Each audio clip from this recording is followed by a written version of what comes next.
Mata-mata yang menginspirasi film James Bond. Pada tanggal 5 November tahun 1925, seorang pria bernama Sidney Reilly dieksekusi oleh polisi rahasia Uni Soviet. Tapi itu bukan eksekusi seperti yang lain. Reilly adalah mata-mata terbesar pada masanya. Dia memiliki aktivitas intelijen lebih dari 2 dekade, puluhan, bahkan mungkin ratusan misi yang berhasil diselesaikan. Dia memang mata-mata istimewa yang selalu menyelesaikan sesuatu. Akan tetapi, sisi buruknya adalah dia memiliki sejarah kehidupan pribadi yang begitu kusut. Sehingga, sejarawan belum dapat menguraikannya hingga hari ini. Lalu, siapakah pria misterius ini? Informasi tentang asal-usulnya tidak pernah dikonfirmasi, tetapi beberapa penulis biografi mengklaim bahwa Sidney Reilly lahir di Rosenblum pada Maret tahun 1874 di Odessa, Ukraina. Sebuah kota di Kekaisaran Rusia, dalam keluarga seorang dokter Yahudi. Ia belajar kimia di Universitas Wina Austria pada tahun 1890 sampai 1893, sebelum pindah ke Brazil Amerika Selatan, tempat ia bekerja.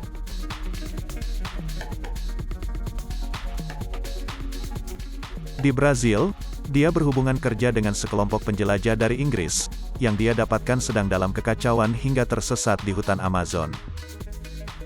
Karena dirasakan sudah membantu hingga mencapai tujuan yang benar, para penjelajah ini mengundang pemuda itu untuk pergi bersama mereka kembali ke Inggris. Di mana akhirnya, dia berhubungan dengan komunitas dinas rahasia, karena bakatnya dan fakta bahwa dia bisa berbicara beberapa bahasa. Kemudian, beberapa dekade setelahnya adalah, pria itu menjadi Sidney George Reilly pada tahun 1899 ketika ia memperoleh kewarganegaraan Inggris. Dan setelah, pernikahannya dengan seorang janda muda, seorang pewaris kekayaan dalam jumlah signifikan. Ada desas-desus bahwa, tampaknya Reilly juga terlibat, dalam kematian suami pertama wanita muda itu.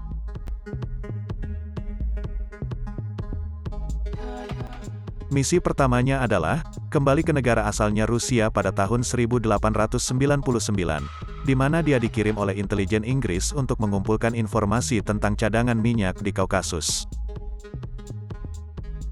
Setelah kembali ke Inggris dengan informasi berharga, Reilly menerima posisi permanen di Dinas Intelijen Angkatan Laut Inggris.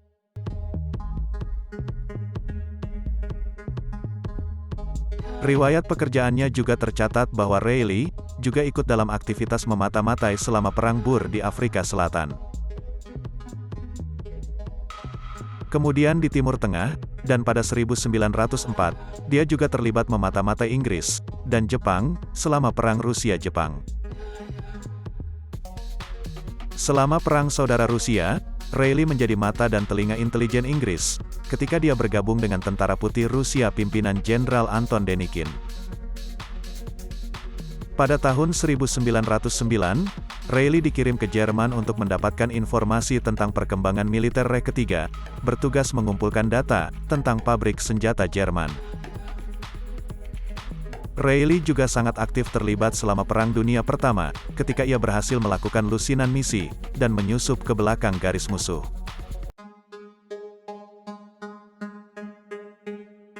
Reilly digambarkan oleh kerabatnya sebagai orang yang memiliki bakat luar biasa, kontrol pengendalian diri yang stabil, dan dalam banyak kasus terbukti keahlian ini, yang bisa menyelamatkannya dalam banyak situasi. Dan juga, memiliki keberanian yang luar biasa, hingga memiliki daya imajinasi khusus.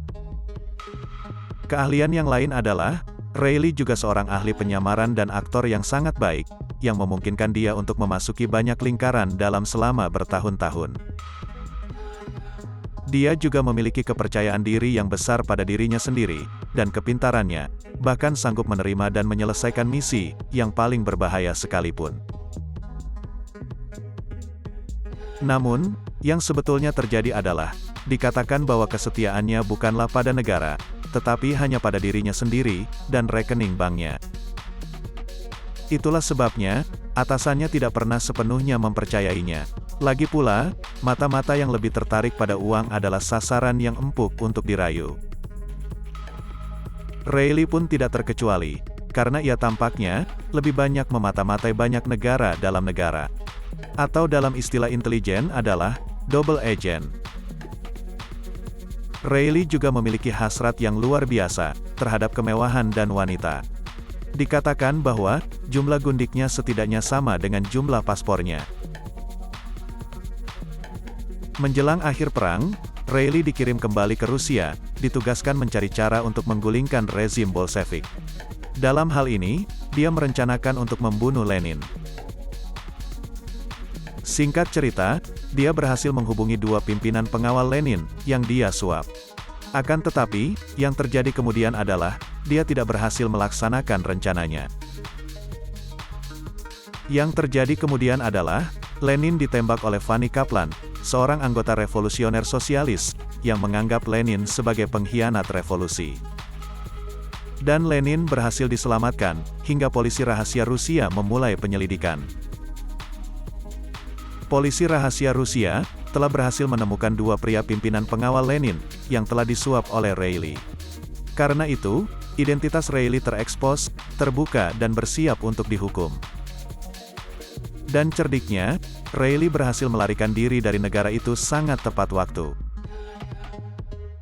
Kemudian beberapa tahun setelahnya, Reilly bersikeras untuk kembali ke Rusia untuk melanjutkan misinya, dan akhirnya ditangkap pada Februari tahun 1925. Reilly ditangkap dan dipenjarakan di Lubyanka, Rusia. Reilly diduga mencoba, menurut laporan Soviet, untuk menyelamatkan hidupnya, dengan menawarkan diri untuk membocorkan rahasia intelijen Inggris dan Amerika. Taktik itu tidak pernah berhasil, dan Reilly dieksekusi atas perintah langsung Stalin, pada tanggal 5 November tahun 1925.